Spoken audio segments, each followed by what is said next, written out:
Assalamualaikum, selamat pagi. Anda menyaksikan Niaga AWANI bersama saya Harits Asyraf dan kita mulakan dengan laporan pertama di mana pertumbuhan keluaran dalam negara keasal keadaan kes seluruh rantau Asia Pasifik diunjurkan perlahan kepada 3.7% pada 2025 daripada jangkaan 3.9% pada 2024 disebabkan ketegangan perdagangan, perubahan dasar dan pemulihan tidak seimbang. Moody's Analytics juga berpandangan pertumbuhan seluruh rantau ini juga akan perlahan berikutan tarif baru dan permintaan global semakin berkurangan menjejaskan ekspor. Menurut agensi itu, ia termasuk tindakan Presiden Amerika Syarikat Donald Trump yang melancarkan serangan tarif dengan menyasarkan kawan dan lawan termasuk tarif 10% ke atas barangan China dan duty 25% ke atas semua import keluli dan aluminium Amerika. Dalam nota penyelidikannya, turut menyatakan bahawa tarif yang dijangka dikenakan ke atas kereta menjadi ancaman khusus ke atas Jepun dan Korea Selatan. Menurutnya, China akan menanggung kesan paling buruk daripada ketegangan perdagangan yang semakin meningkat dengan Amerika, manakala kalangan ekonomi berpendapatan tinggi seperti Jepun dan Australia dijangka mengalami peningkatan sederhana pada 2025 memandangkan keredaan inflasi. APEC akan mengalami kesan tarif yang lebih berbanding rantau lain memandangkan rantau ini amat bergantung kepada perdagangan. Ekonomi di Asia Timur dan Asia Tenggara khususnya telah lama bergantung kepada ekspor sebagai pemacu utama pertumbuhan dengan ekspor sehala atau cara yang lain berakhir di Amerika. Berbanding dengan trend sebelum pandemik, ekspor barang dan perkhidmatan sama ada menyamai atau melebihi purata global. Moody's Analytics memaklumkan inflasi telah reda di kebanyakan negara di rantau ini, membolehkan kalangan bank pusat melonggarkan dasar moneterinya. Bagaimanapun, penyusutan terkini nilai mata wang dan inflasi yang berlanjutan mungkin menghadkan ruang untuk pengurangan kadar faedah seterusnya. Kebanyakan bank-bank pusat di APEC menjejaki langkah Rizab Persekutuan Amerika Syarikat The Fed bagi pengurangan kadar faedah untuk mengelakkan penyusutan mata wang yang ketara. Malaysia dan Taiwan masih belum bertindak sedemikian, manakala Bank of Japan menongkah sepenuhnya aliran ini dengan menaikkan kadar faedah meskipun ekonominya sedang bergelut. Agensi itu turut berpandangan kadar pertukaran mata wang akan terus menjadi tumpuan memandangkan Fed memperlahankan kadar pelonggaran dasarnya tahun ini. Inflasi berterusan dan dasar ekonomi yang diumumkan oleh Trump menunjukkan pengurangan kadar yang lebih kecil berbanding yang dijangkakan sebelum ini. Ini telah mengukuhkan dolar Amerika dan melemahkan mata wang di seluruh APEC. Ia juga berpendapat ketidaktentuan juga memberi kesan kepada aliran pelaburan langsung asing FDI. FDI global berkurangan selama bertahun-tahun, dipengaruhi oleh perubahan peraturan, gangguan era pandemik, inflasi dan syarat kredit yang lebih ketat. Walaupun dasar industri dan usaha mempelbagaikan rantaian bekalan telah mencipta peluang terasing bagi beberapa negara dan industri, langkah itu juga menimbulkan konflik yang mengekang pelaburan rentas sempadan. Menurutnya, keadaan itu membimbangkan Vietnam dan Malaysia kerana FDI menjana pertumbuhan.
Okey, baik. Jumlah pengeluaran akaun fleksibel kumpulan wang simpanan pekerja KWSP mencecah 12.07 bilion ringgit setakat 31 Disember 2024 dan itu yang dinyatakan Menteri Kewangan kedua Datuk Seri Amir Hamzah Azizan, di mana katanya pengeluaran itu melibatkan sebanyak 4.11 juta ahli yang berumur bawah 55 tahun. Manakala jumlah baki simpanan keseluruhan akaun fleksibel pula adalah sebanyak 7.73 bilion ringgit. Katanya lagi, kerajaan sentiasa berusaha untuk memastikan setiap ahli KWSP dapat menguruskan kewangan mereka dengan yakin dan berdaya tahan dalam persekitaran yang dinamik serta mencabar. Tambahnya, pengeluaran akaun fleksibel telah membantu ahli KWSP memenuhi keperluan keuangan jangka pendek mereka. Akaun fleksibel atau akaun 3 diperkenalkan bagi membantu ahli menangani keperluan kewangan jangka pendek yang boleh dikeluarkan pada bila-bila masa untuk apa-apa tujuan mengikut keperluan terutamanya ketika kecemasan. Secara amnya, pengeluaran akaun fleksibel membantu ahli memenuhi keperluan kewangan jangka pendek. Setakat 31 Disember 2024, jumlah ahli yang membuat pengeluaran akaun fleksibel adalah seramai 4.11 juta orang ataupun 31% daripada keseluruhan ahli KWSP yang di bawah umur 55 tahun. Melibatkan jumlah pengeluaran 12.07 bilion ringgit. Jumlah baki simpanan keseluruhan akaun fleksibel pula adalah sebanyak 7.73 bilion ringgit. Secara tidak langsung, pengenalan akaun fleksibel ini dilihat dapat meningkatkan aliran tunai ahli ketika keadaan mendesak dan cadangan pengeluaran KWSP secara besar tidak lagi relevan untuk diperkenalkan buat masa ini, memandangkan ahli boleh membuat pengeluaran melalui akaun fleksibel. Kerajaan sentiasa berusaha untuk memastikan setiap ahli KWSP dapat mengurus kewangan mereka dengan yakin dan berdaya tahan dalam persekitaran yang dinamik dan mencapai ini. Okey, baik. Apa yang kita tahu setakat ini? Kalau kita telitikan kaji selidik Jaringan Pendidikan Kewangan FEN, 84% rakyat Malaysia tiada simpanan tetap setiap bulan. Dan kalau kita perincikan juga antara data lain, kalau kita telitikan, 27% rakyat Malaysia yang bekerja sangat bimbang dengan keupayaan untuk membiayai perbelanjaan hidup pada hari tua. Jadi, antara perkara ataupun boleh saya sifatkan sebagai konflik antara melibatkan akaun fleksibel ini adalah bijak dalam mengurus kewangan, celik pengurusan literasi kewangan itu pada masa sama, adakah berlaku boros dalam pengurusan kewangan mereka. Jadi penting untuk kita telitikan bagaimana manfaat inisiatif melalui akaun fleksibel ini akan memberi impak kepada kehidupan hari tua pencarum. Profesor Dr. Muhammad Fazli Sabri, Dekan Fakulti Ekologi Manusia UPM, bersama dengan saya secara dalam talian pada ketika ini. Pertama sekali, Prof, kalau kita perincikan berkenaan dengan data laporan ataupun apa yang dinyatakan oleh Menteri Kewangan kedua semalam, apa sebenarnya makna kepada laporan ini? 12 bilion ini satu angka yang cukup besar, Prof. Dan juga pada masa sama, banyak kebimbangan. Ada positif, ada negatifnya kalau saya tengok di media sosial. Ada yang cakap, oh sedikit sebanyak membantu perbelanjaan mereka. Pada masa sama, ada yang mungkin gusar. Perbelanjaan itu mungkin dilakukan secara tidak berpatutan lah. Prof, pandangan melihat perkara ini. Baik, terima kasih. Saya juga melihat satu yang serius juga sebenarnya ya, bila kalau saya buat simple calculation, kalau 12.07 bilion ini, kita simpan secara umumnya lah, katakanlah letak pada fixed deposit, kita sudah boleh jangkakan berapa amount yang kita dapat. Jadi saya sedia maklum bahawa dalam retretan sekarang ni lah ya, dengan adanya akaun fleksibel sikit sebanyak memang membantu, terutamanya dalam kita berhadapan dengan situasi ekonomi swasta tidak menentu, peningkatan kos hidup dan sebagainya. Walau bagaimana, saya lebih melihat bahawa keperluan kepada pencarum untuk sebenarnya bila nak membuat pengeluaran tu perlu memberi keutamaan. Sebab kita harus ingat bahawa tujuan utama simpanan KWSP untuk memastikan bahawa kita mempunyai persaraan yang selesa menjelang hari-hari tua, di mana kalau kita lihat sebagai contoh kadar jangka hayat, sebagai contoh orang lelaki pada 73, wanita 78 tahun menunjuk bahawa kita mempunyai sekurang-kurangnya antara 15 hingga 20 tahun untuk kita survive. Yang kita boleh jangkakan pada masa itu sudah pasti pendapatan kita berkurang, tahap kesihatan kita menyosot ataupun kita kata menurun, dan tambahan pula disebabkan oleh faktor-faktor dari segi kita kata kos perubatan yang makin lama makin mahal dan tinggi. Ini sudah pasti akan memberi kesan kepada kita kalau kita tidak membuat perancangan kewangan yang teliti. Kita take things for granted. Yang menjadi kebimbangan kita tadi tu, kalaulah pengeluaran itu bukan untuk meneruskan kelangsungan hidup tapi semata-mata untuk memenuhi tuntutan emosi dan juga nafsu. Ini sangat-sangat saya rasa membimbangkanlah. Prof, bagaimana pula mungkin Prof ada pandangan melihat kepada mungkin setengah individu yang memilih bahawa okey, apa yang dah ada dalam akaun 1, akaun 2 itu boleh disifatkan sebagai satu pelaburan pasif yang dilakukan melalui KWSP, tapi pada masa sama saya keluarkanlah akaun 3 ni, saya boleh laburkan di tempat lain untuk mempelbagaikan portfolio pelaburan saya. Bagaimana Prof meneliti cadangan tersebut dan juga inisiatif yang mungkin setengah individu lakukan untuk mempelbagaikan portfolio mereka, mungkin dapat meningkatkan hasil lebih lagi daripada apa yang dilaporkan ataupun dividen KWSP itu. Mungkin Prof ada pandangan melihat perkara ini. Saya lebih melihat macam ni lah ya, sebelum kita membuat satu keputusan, sebab ni keputusan yang sangat penting, dia memberi implikasi bukan sahaja pada jangka masa pendek tapi kepada jangka masa panjang yang kita pun tidak boleh predict apa yang akan berlaku pada 15 ataupun 20 tahun akan datang ataupun selepas pada situ.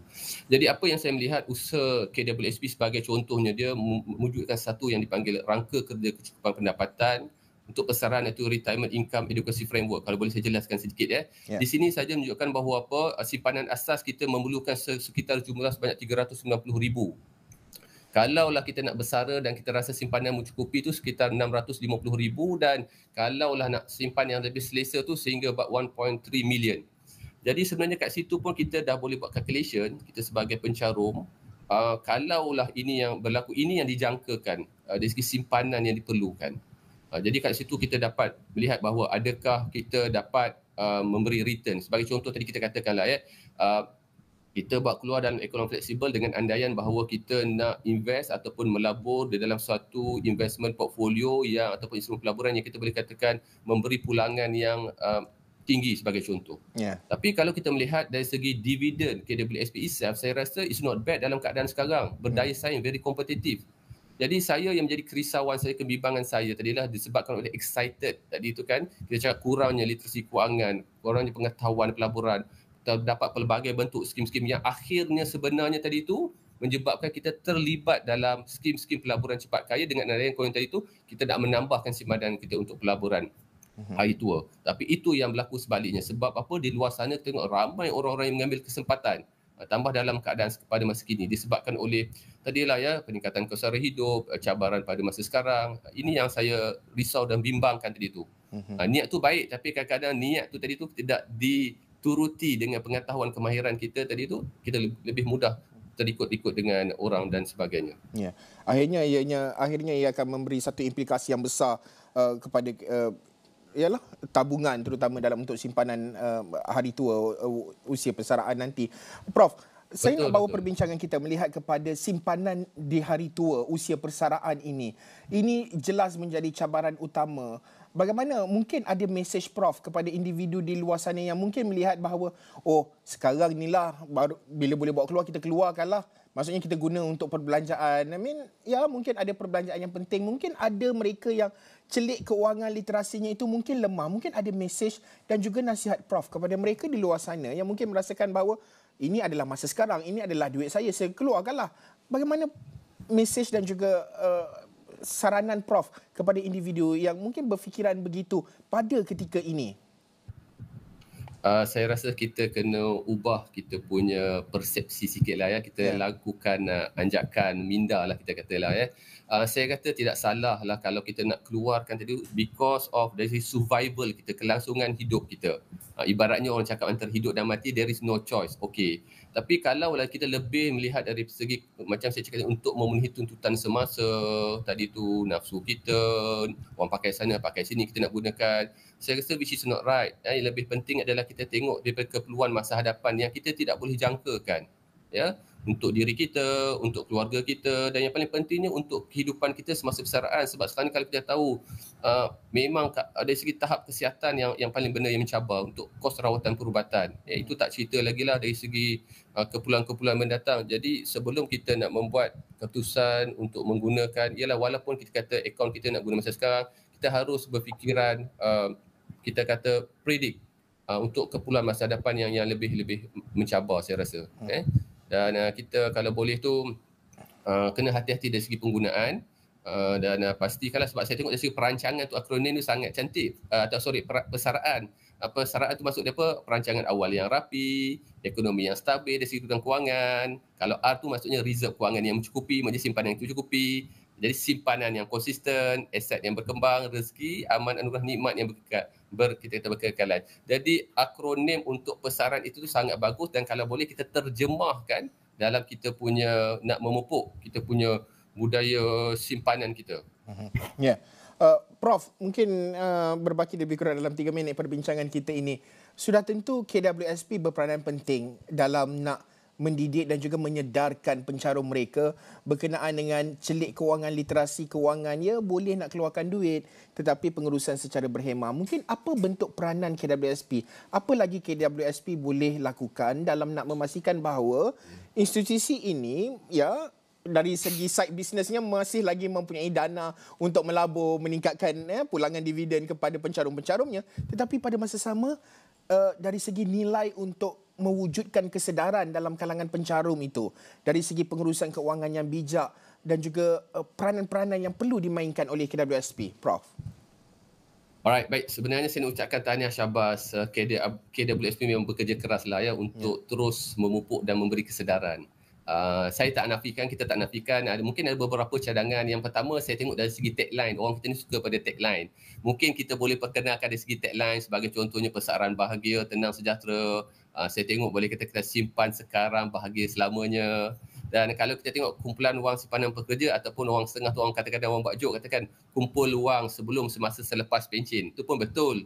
Dan tagline-tagline seperti rakan, teman, persaraan anda, itu secara tak langsung dapat memberi kita kata kesedaran bahawa memang KWSP bersama-sama dengan kita dalam kita nak mencorak kita punya persaraan yang kita kata bermaruah. Dan saya lihat dalam keadaan sekarang ni betul kita harus memberi kesedaran yang berterusan, bukan buat one off roadshow sebagai contoh, kita ada maskot-maskot. Dan saya juga melihat bahawa budaya menyimpan untuk persaraan ini dah memang kena diperkenalkan awal. Sebagai contoh, saya kata KWSP mungkin boleh bekerjasama dengan IPT untuk kita mewujudkan kelab rakan persaraan di IPT dalam usaha kita untuk beri kesedaran kepada pelajar. Okey, sekarang ni pun kita dah ada macam-macam kan, bagi kesedaran pada dia. Jadi kita di tempat kerja, kita boleh anjurkan terus kempen minggu, bulan persaraan, nak beri kesedaran tu utamanya kepada generasi muda. Yang ni saya juga melihat zaman sekarang ni lah ya, orang dah menggunakan media sosial, orang dah menggunakan influencer, selebriti. Jadi cuma dalam konteks tu saya rasa kita kena gunakan pendekatan tu. Dan yang cantiknya kita kena libatkan pelbagai kumpulan sosiodemografi lah. Sebagai contohnya influencer, selebriti kita kenalah ada orang muda, orang bekerja, korporat yang berjaya, warga emas sendiri tu mungkin dia boleh cerita video pendek 1-2 minit untuk memberi kesedaran. Jadi saya rasa budaya untuk menyimpan awal untuk persaraan ni harus kita terus konsisten memberi kesedaran kepada masyarakat, keperluan untuk selain pada itu saya rasa kita juga perlu terus memberi kesedaran sebagai contohnya apa impak daripada tidak mempunyai simpanan persaraan yang mencukupi. Ini yang saya katakan tadi tu sebagai contoh influencer ataupun kita kata rakan-rakan warga emas kita sebagai contoh yang menghadapi dengan mungkin boleh share sekurang-kurangnya dapat memberi kesedaran kepada generasi muda tadi tu untuk lebih berhati-hati dalam menggunakan atau mengeluarkan wang caruman mereka tadi. Ya, Prof. Sudah tentu kalau kita telitikan Prof, kajian FEN 69% rakyat Malaysia lebih suka berbelanja lah berbanding nak menyimpan, menyebabkan mereka ini tiada simpanan untuk kegunaan jika berlaku kecemasan. 47% mengakui sukar untuk menyediakan wang kecemasan RM1,000. Ini antara perkara-perkara laporan kaji selidik yang memberi gambaran serta realiti semasa dan sudah tentu nasihat dan juga pandangan Prof amat penting untuk kita telitikan pada masa sama untuk memastikan bahawa rakyat Malaysia mempunyai simpanan yang mencukupi pada hari tua dan sudah tentu mampu berdepan dengan segala sudah tentu peningkatan kos perubatan dan sebagainya. Terima kasih sekali lagi Profesor Dr. Muhammad Fazli Sabri, Dekan Fakulti Ekologi Manusia Universiti Putra Malaysia berkongsi pandangan beliau melihat kepada laporan apa yang dinyatakan oleh Menteri Kewangan kedua di Dewan Rakyat semalam. Baik, Niaga AWANI kita nak berhenti rehat seketika. Selepas ini anda akan bersama dengan Nabilah Khaleeda dan juga Ibrahim Sani dalam The Economy with Ibrahim Sani.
Geng Ngaji. Jom sertai mereka mendalami dan memperbaiki bacaan Al-Quran. Bayati ni sifat dia macam mana? Bayati ni digunakan pada permulaan ayat dan penutup lah. Qaf di pangkal lidah dekat dengan anak tekak kan? Mumza! Geng Ngaji musim ke-6, 2 hingga 30 Mac, 6 petang. Indahnya lain macam bersama Astro Oasis dan Astro Go. Malaysia sebenarnya berada di kedudukan kedua terburuk di dunia berkaitan keseimbangan hidup dan kerja. LRT3 sudah akan mula beroperasi suku ketiga 2025. Kerja-kerja fizikal dan penstrukturan sudah mencecah 95%. KPM sebenarnya sedang memperincikan cadangan untuk menyediakan allowance kos sara hidup tingkatan 6. Melibat urus antara umat Islam dan agama lain penting supaya dapat mengelakkan ataupun membawa kepada Islamofobia.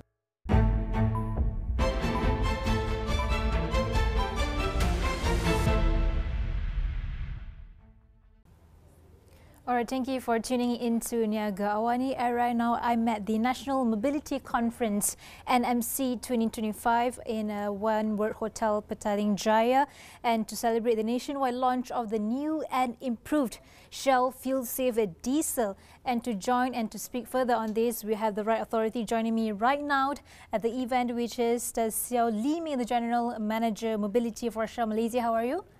Thank you. I'm good. I'm great. Thanks for having me today. Thanks for inviting us, Astro. AWANI, first of all, on the launch, perhaps you could give us more enlightenment on this new and improved Shell. How does it benefit the users? Yeah, so the new and improved Shell Fuel Safe Diesel, I'm really excited to launch it with our National Mobility Conference today, and it will deliver up to 19 kilometer extra per tank for all our diesel vehicle user. And now this is the first time we actually launch it to the Peninsula Malaysia after a successful launch last year in East Malaysia. And understanding that this is the latest formulation and the most fuel efficient, and it involves 150 scientists. Yep. So what are the benefits instead of more than just being by far distance by up to 19 kilometers? What are the benefits that can enjoy as well at the same time? It took us 5 years of extensive research and 150 global fuel scientists. I think the benefit is, obviously cost saving, fuel economy.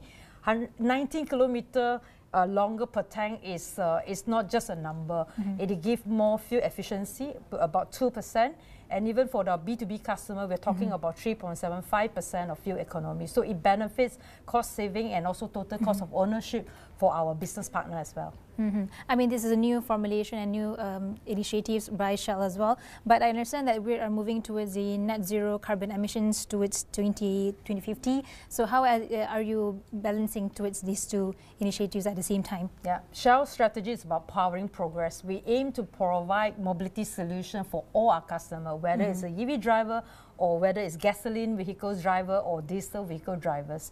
And we continue to innovate. It is important to provide value for our customer, and 19 kilometer longer per tank is actually a value saving for customers so that they can actually enjoy a longer drive, less refilling, but also bring value for their journey as well. And right now we do see a lot of rise in electric vehicles or EVs. So how do you make sure in balancing investment in EV infrastructure at the same time ensuring the sustainability of existing fuel businesses for Shell especially? Yep, so we balance both the investment. EV is important and also look into market readiness. About 95% of Malaysians still are driving a conventional fuels vehicle. We need to continue to innovate our fuels proposition to make customer life journey better, regardless whether they are driving a EV or a car or a truck or a bike. We aim to provide the best mobility solution by continuously innovating ourselves.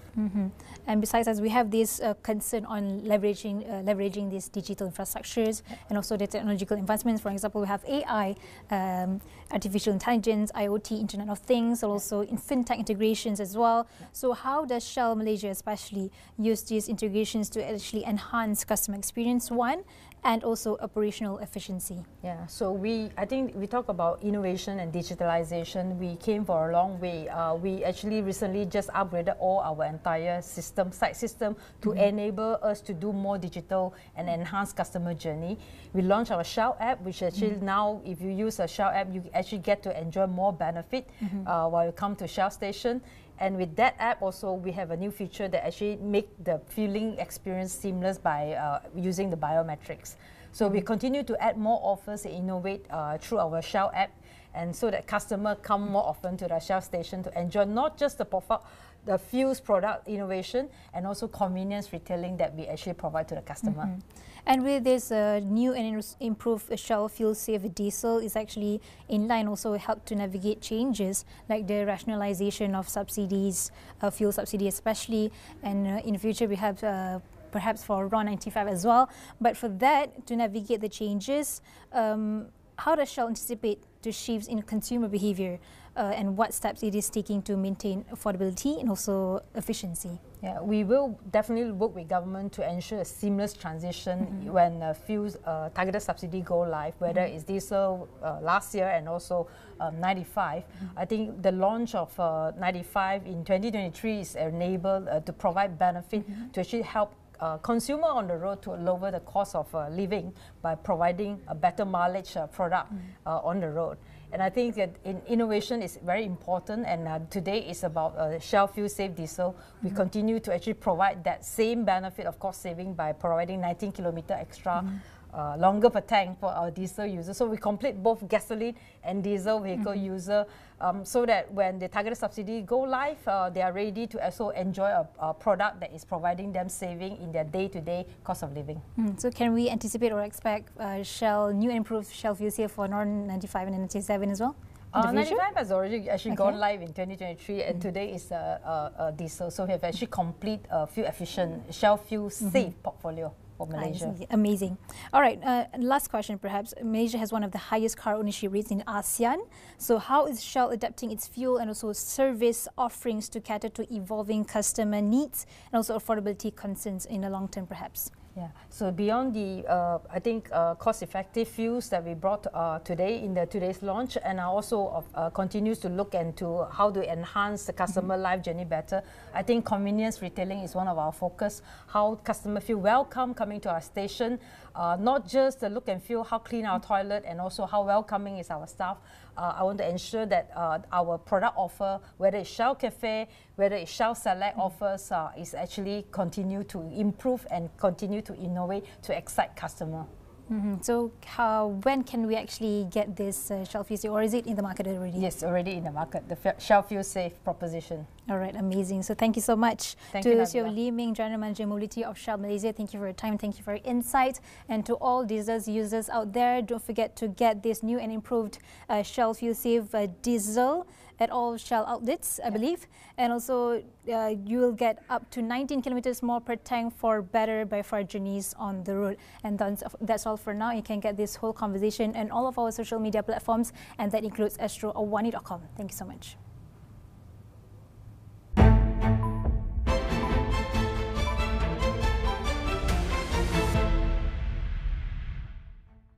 Malaysia sebenarnya berada di kedudukan kedua terburuk di dunia berkaitan keseimbangan hidup dan kerja. LRT3 sudah akan mula beroperasi suku ketiga 2025.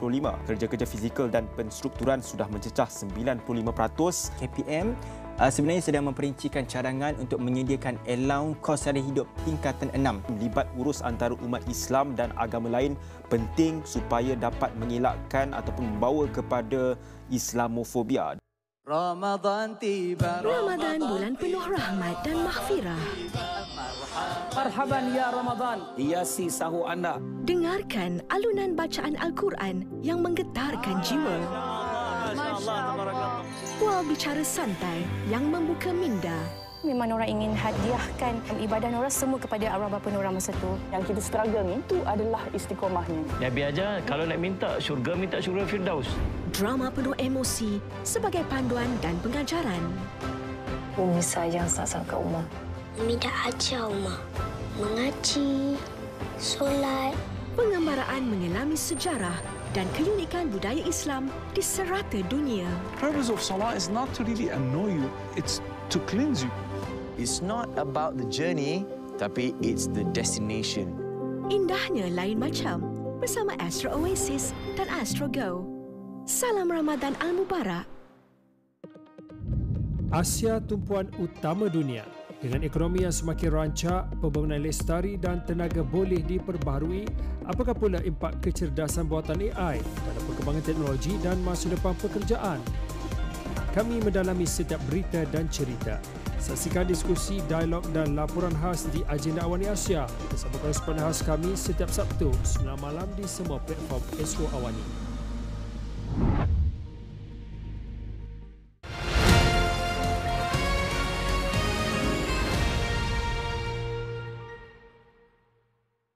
Thanks for joining us. My name is Ibrahim Sani. This is The Economy. I'm currently at the Ipsos Malaysia office, and in the makeshift studio that we have right now, we have a treat. Here is Ben Page, the global CEO of Ipsos. Ben, I've been working with Ipsos for quite a bit right now. I'm very familiar with the work that Ipsos Malaysia does, and of course, at the global stage, you sit across various markets, various industries, and the geopolitical moment right now is perhaps one of the most interesting times for a company like yours to actually observe, and the word I'm looking for is capture. Right. So what is the sentiment right now? Is it as crazy as it is for a bystander, somebody pedestrian like me, or is it really something more significant? We've just had over 1.6 billion people vote in elections last year, which is one of the largest demonstrations of democracy anywhere in the world, and in human history, actually. And of course, the most common thing that happened in those elections is that it didn't matter whether governments were left-wing or right-wing, incumbents were punished by voters all over the world because they're living through this cost of living crisis, the post-pandemic inflation. And so there's a general sort of sense of frustration. Actually, Asia is somewhat more optimistic than the rest of the world, partly because it's younger. But in general, everywhere, voters are frustrated, angry, and out to get politicians. In my own country, Keir Starmer was elected with a huge majority by historic standards, and yet within 6 months, his level of popularity had collapsed. So and this is after being in opposition since 2010. So he's been out of power for, 14 years, gets back, and within 6 months, people are fed up because people's patience is just exhausted, I think, now. So it's a really tough time to be a politician. It's quite a tough time to be in business, to be honest, because I think the world we are in a time of transition, I think. I call this we're in the middle of a restless decade.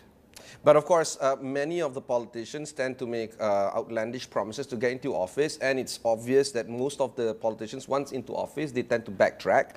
That is a common phenomenon. Sure. So how are things different right now? In the case of the UK, I think it's the opposite. It's an excess of caution because the Labour Party in the United Kingdom were determined not to be able to be undermined by the governing Conservative Party in the spring of last year. And so they made a promise not to put up a sales tax, not to put up taxes on income.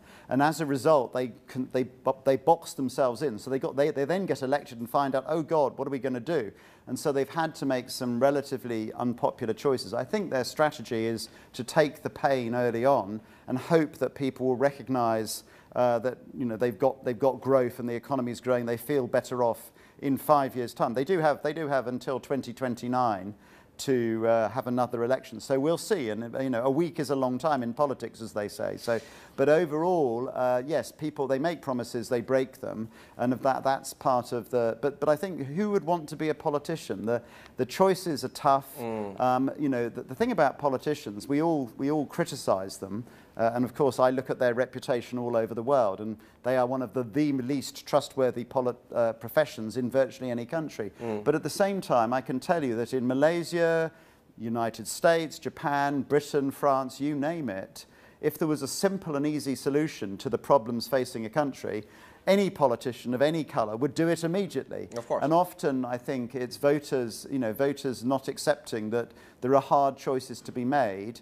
And that is where, of course, populists will come in particular populists, left or right, have come in and said, well, I've got a simple answer. And it's very attractive until it, of course, turns out not to work. Yeah, the silver bullet moment will never work, I suppose. I want to pivot back to the statement that you said earlier. In terms of life is not just hard for politicians and policy makers, it's also hard for businesses. How do you think businesses are now reacting towards all the risks that is currently existing? And of course, many of the instances that are currently happening in terms of the geopolitical space can be factored in. It has been priced in. Many of the risks premium have been measured.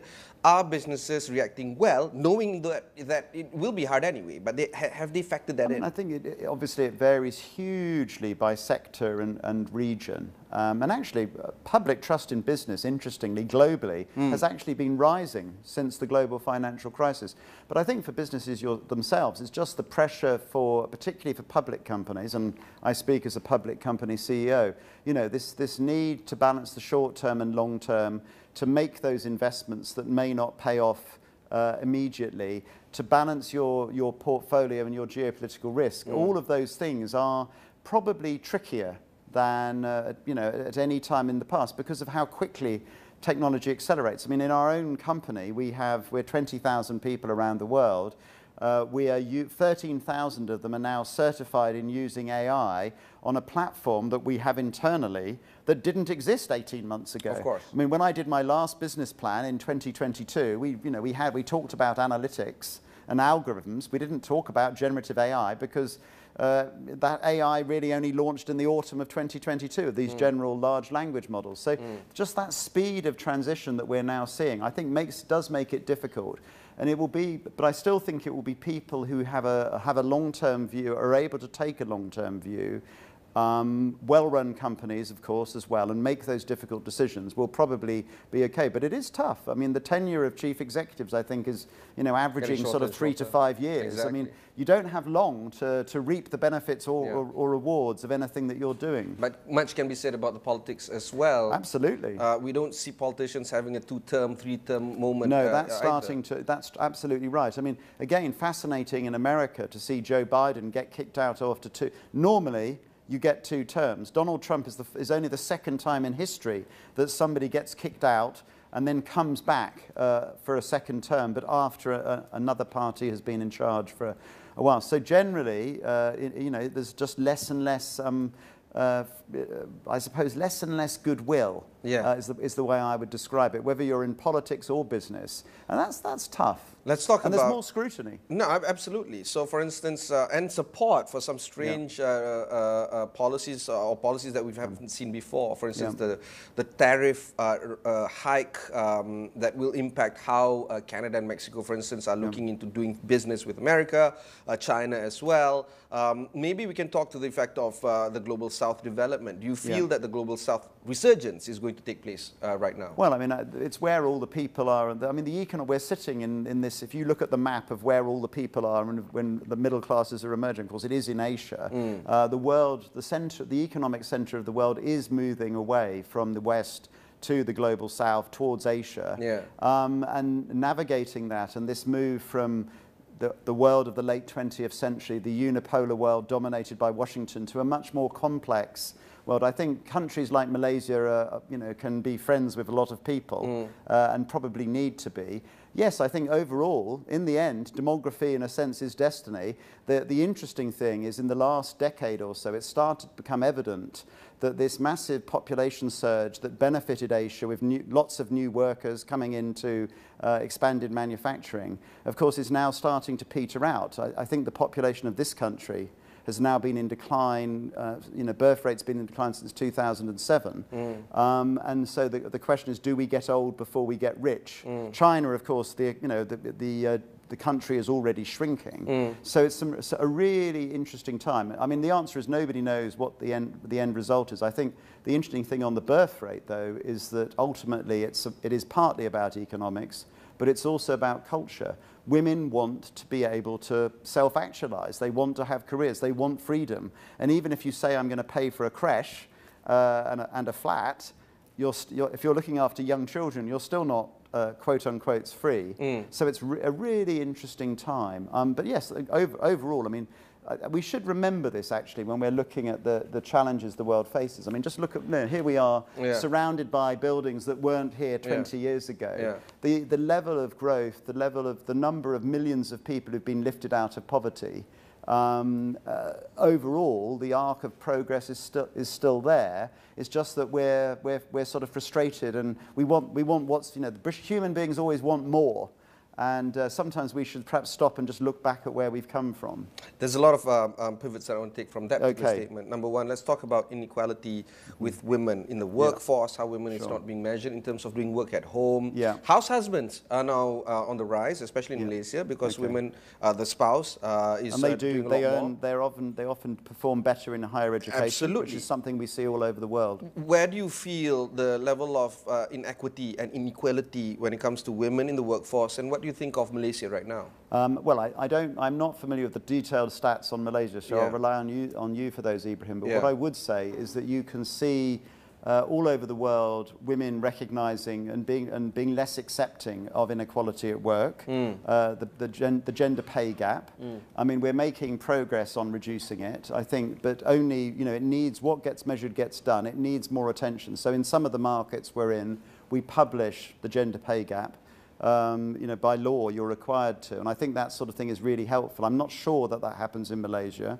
So it needs attention. It's not. Yeah, I think what gets measured gets done. And I would say it hasn't. Right. Or haven't. And I think you probably, to be honest, if you want progress, and it's a sensitive subject, and I see America, of course, now, big companies that are big in America rowing back on it. You need quotas. So I, for example, as a global CEO, part of my bonus depends on the number of women at senior levels in my company. And I'm fine with that, because it's illogical in a company that is 62% female that only 40% of the senior managers should be women. And why is that? And so and I think if you don't set targets, you don't make progress. I mean, you might not want to set targets, but if you don't make progress. And so I think we need to, if you hope for the best. That usually, in virtually every sphere of life, does not work. Yeah, we've been hoping for the best for, I don't know, yonks. Yes, so you actually, on all of these issues, sensitive and difficult though they are, and unfashionable though they are, you need to set quotas. In our case, what I would say is that we don't change our principles when governments change. So you mentioned that demography is in essence your destiny, but there's also another saying when it comes to if you're a friend to everyone, you're a friend to none. Following back to that whole idea, what should be the Global South's destiny, I suppose? I'm sure building relationships with new organizations, new blocs, does come at a price. I mean, the Western world is now making a lot of fuss for Indonesia joining BRICS, for instance. Malaysia is now being cozying up with BRICS. We're not a full member yet, but that's another round of. I mean, it comes down to, in the end, it comes down to what are you bringing to the market? It is a market, and so you've got your resources, you've got your people. But I think, Singapore is a really interesting example of a country with actually not that much natural resources. And I met Mr. Lee Kuan Yew when he was still alive, and I was incredibly impressed. We had, he reminded me of some of the other very effective politicians that I've met, like Tony Blair, even though he was very old at the time. There's an example of how you can actually steer a country to be successful in a global marketplace. And I think it takes iron will, and in some ways it's easier to do it in somewhere that's as small as Singapore than it is perhaps a more complex, bigger society like Malaysia, with all of its history and different groupings. But nevertheless, there are we can see these examples around the world. Denmark, there are lots of small countries like Denmark, which are incredibly successful, happy. Sometimes it's easier to do when you're more homogenous. And you have, a clear governance. If the elite can't agree on how to run the place, it can be more difficult. Some of our problems, interesting. I mean, America is fascinating in this sense. America's problems, where do they come from? America, nearly always. I mean, under all our one of our businesses looks at the long-term future. So we work for global companies on what will be the future of the chip industry, or what will happen to container shipping in 50 years' time. And on all of those scenarios, when you look at geographies and countries, the United States, climate change, yes, okay, Florida's underwater, but actually it'll be okay. Running out of energy, no problem, got plenty. War, hard to invade, surrounded by large oceans on each side. So America, under all scenarios, Europe, where I come from, huge problems over the next 30 or 40 years. America, its only problems are itself. But nobody has quite put it that way before. Right, but it is true. America has to learn to be a multiracial democracy. Yeah, well, and that is a difficult thing, especially with Trump running the show. Yeah.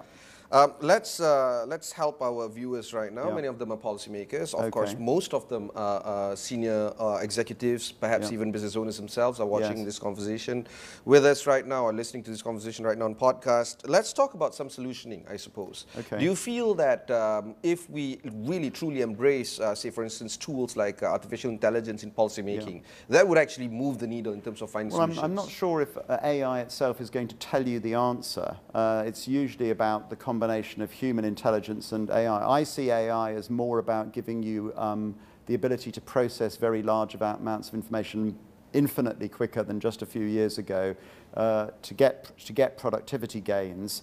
I'm not sure it will give you new insights on its own into some of the solutions. But at the same time, of course, in so many countries, and one of the great privileges of this job, which is about studying human societies and business and brands and politics in 90 countries, is that you see that so many countries actually, so Malaysia, you know, we've got to do something about skills, you've got to do something about human capital, you've got to share, look at how you distribute resources inside the society. And it's the same actually in the country I come from, the United Kingdom. You know, we know the problems of the United Kingdom, a lack of infrastructure investment, which is common in many developed societies, maybe here as well. A need to, in my own country, a need to invest in skills, a need to build more affordable housing, invest in education, and in our case healthcare, because we're an aging society, far older than Malaysia. And yet we know what to do, but the challenge is, and this is where the politics comes into it, it generally involves different interest groups making compromises. Everybody has to give something away, and nobody is at the moment in many societies, no group is uncomfortable enough to compromise, whether it's on their identity, sharing resources. And it's easy for me to say this. I'm not a politician. I'm just a businessman. But that's the challenge, and I think that's where political leadership comes into it. And that's why I go back to the history of Singapore under that leadership. We need that leadership, that ability to build compromises and coalitions. And that's what we seem to find as human beings so difficult. It's easy to say that, of course, watching from outside, but we do know the solutions. We just don't want to do them. So does this mean that this is a breeding ground for strong-handed politicians? Maybe not dictatorial in nature, that's not what I'm trying to get at, but people like Lee Kuan Yew, or even in Malaysia, Tun Mahathir, Tony Blair. Therefore, don't you think that somebody like Donald Trump is that prescription that is needed? Well, he's got elected. I mean, and actually, one of the things, we do an annual study of populism around the world, and in most countries, a large majority of people, or a lot of people, say we need a strong leader who breaks the rules. Well, in America, that's what they've just elected, but that's what they said they wanted. I think the challenge with it's interesting to look at the countries that don't want a strong leader that breaks the rules. They're often countries that have had them in living memory. So Spain, General Franco, Germany. They're rather less keen on it. But in general, people are frustrated. Yes, they like that idea. They just want somebody to break the to break through. With Trump, we'll see. I mean, he got a 1.5% lead in the popular vote. Let's see what happens. And of course, that whole idea of if AI is not going to be the silver bullet that we speak of, well, maybe a tool. It might improve productivity. We'll see. I mean, I think the other thing is it's just very early days. But if you look at other technologies, you know, the introduction of electricity, the automotive, that generally the productivity gains come some time after they're first introduced. So AI may, I mean, you know, we've got amazing social media and IT, but actually our productivity gains over the last 20 years have been, in many societies, relatively minor. It may be that we're not measuring productivity in the right way, but no, so we will see. I don't think it's a silver bullet at the moment. Now, what about talent development and human capital development? Where do we stand on that? Well, I mean, again, that's where we need to invest more. Sometimes I think it's also true that a lot of government spending in this space is wasted with ineffective schemes. Business needs to invest more, but of course, business people like me, I want to spend more on developing my people, particularly their leadership, their management skills, I need more people to develop their code, certain elements of coding or use of AI. The challenge, of course, is you have the tyranny of short-term results. So I could treble or double my investment, but if I spend too much on it, it will affect my bottom line in the short term, and my investors will complain because the quarterly results were not good enough. So it's a delicate balance, but I think the businesses that get that right will build long-term advantage. What about wages? Do you feel that plays a very key important role? Well, it's like many businesses in professional services. My largest thing is our wage costs. I mean, actually, that plays to somewhere like Malaysia's advantage because it's now so expensive to employ people in Singapore. Singapore's now more expensive than London. Singapore, London, and New York. Actually, what we're now doing, and it's the reason we have 700 people based here, is building teams. So it's not treating Malaysia as a back office, but because there are lots of great English-speaking graduates here in Kuala Lumpur and elsewhere, you're actually building joint Malaysian English, Malaysian American, Malaysian Australian, Malaysian Singaporean teams and getting them to work on client problems together. And that's, there is a comparative advantage that Malaysia has in terms of, access to skilled labour at a lower cost. So people like me are wanting to employ more people and grow here. And I think that can only be good for Malaysia in the short term. The long term, you want to, of course, own companies like create a company like this yourselves, of course. In terms of skating to where the puck is going to be, where do you see industries or sectors that would be benefiting the most in terms of all these changes in global challenges that lie ahead of us? Do you feel that some sectors are going to win more than the others? And tech and pharma are two obvious ones. That I mean, because look at who my biggest clients are. So 10 or 15 years ago, our largest clients were people like Procter & Gamble and Unilever, consumer packaged goods companies, and they're still a very important part of our portfolio because they need to understand how attractive this soap powder is, or can I sell these new razors? But of course, actually, our biggest clients now are tech companies, which just shows their role in the economy, in a knowledge economy in terms of and also the advertising market. It's dominated now by people like Google, Meta, Amazon, etc. So that is going to keep growing, and AI, of course, they're investing billions in AI to maintain that position. But the other thing I think is really interesting is healthcare and pharma, because it is possible that the person who will live to be 1,000 has now been born, probably somewhere in California. And if they can find a way of turning off the aging of mitochondria in your DNA, then you won't. Your longevity will be massively extended. How that will play out, we're not sure. But I think what's very interesting is looking at seeing how AI allows pharma to now create new drugs, new formulas, or understand cellular biology in ways that were just not possible before. And so that's, I think, a really exciting area. Sorry, you just caught my attention.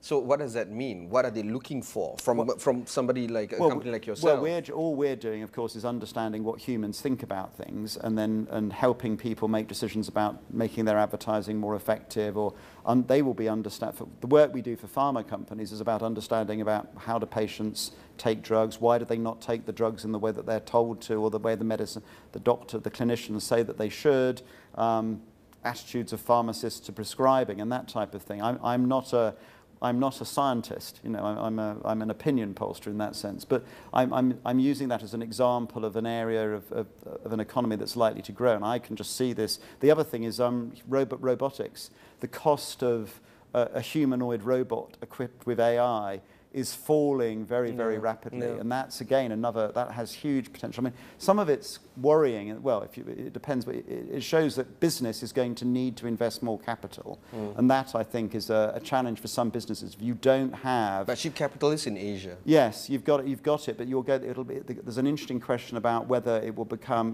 Will we see AI become a universal tool that even small businesses can use and build discrete models that are unique to them, or which is what DeepSeek, of course, comes out recently, freely available to everybody? Or will it be that you will need to be, there will be masters of this technology that will be protected, and there will be hegemons get created like Amazon. When the internet first started, people originally believed that all mom and pop stores would be able to have a store on the internet and sell things, and all musicians would now be able to distribute. And actually, what we've seen instead, interestingly, is massive agglomeration effects.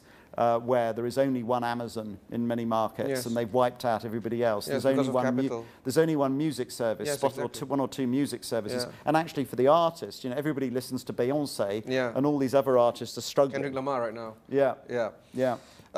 Therefore, do you feel that because capital can be cheap in Asia, talent can be cheap in Asia, office spaces, everything can be cheap in Asia? Therefore, let's wait for these Asian giants to, that we need to see more. We would expect to see more Asian giants, and in fact, there are quite a lot of huge players that were not around 20 years ago, but still, America is still a major competitor. Yes. I think how governments here tread this path between China, with all of its resources and increasing tech, and America is going to be a really interesting balance. And of course, if you're clever, like some countries, you play them both off against each other to get what you want from them. And smaller nations tend to be crafty at that point. Yes, yes.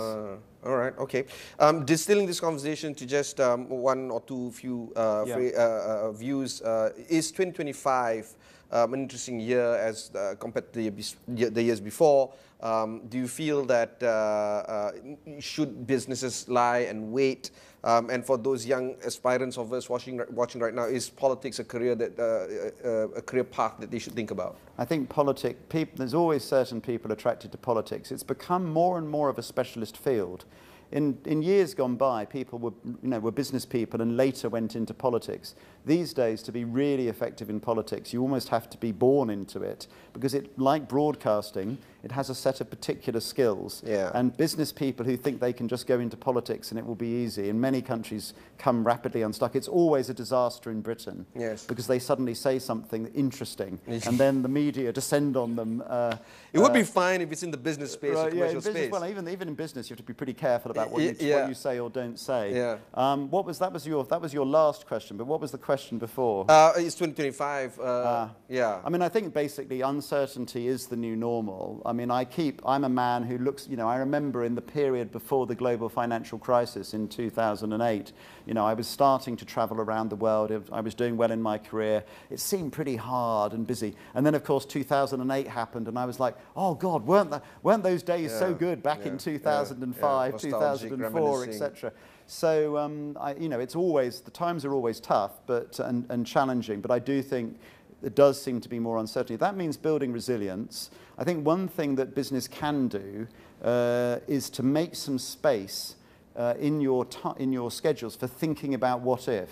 So we've just completed an exercise, and we're a research company, of course.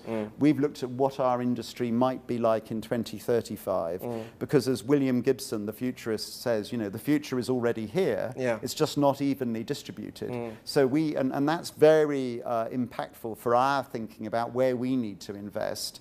And it means taking some risk, managing some managed risk. But if you just put your head in the sand and say you're going to wait until it's clear, you've probably lost. So action, move now. You have to take risks. A sense of urgency, but controlled risks, but a sense of urgency, I think. A sense of controlled urgency. Yes.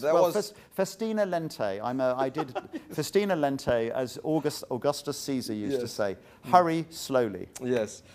Awesome. This has been a riveting conversation. That was Ben Page, the global CEO of Ipsos. I personally have been working with Ipsos for quite some time, since I was in the banking days, and of course right now, even with opinion work. I'm very proud of what Ipsos has been building, and of course there's more to come. Thank you. Ben Page, global CEO of Ipsos. You missed out on any part of this interview, just head on to astro.com. You can just search for Ipsos or the economy or Niaga AWANI.